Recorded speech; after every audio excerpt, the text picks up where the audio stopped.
Hey there guys, what is up? In this video, we are going to show you how to rematch a player that you played against in chess.com. Now, of course, you need to be signed in, and once you're logged in, you are going to look towards a bit on the lower middle portion of your screen.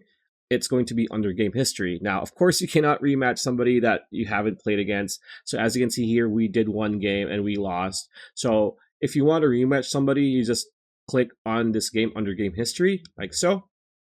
It's going to bring you to the game that you just played, and you're going to have an option to rematch over here and an option to rematch over here. So those are the first two options you have. Another option is after you finish a game, whether you won or lost, this pop-up will appear, and you're going to have a few options here. You have game review, new 10 minutes, or rematch. If you click on rematch, you're going to send an invite or a notification to the person you just played against, and it's up to them whether or not they accept that for another game with you. So pretty much it. That's a video. Hope you liked it. Like, comment, share, subscribe, ring that bell icon. We'll see you on the next video.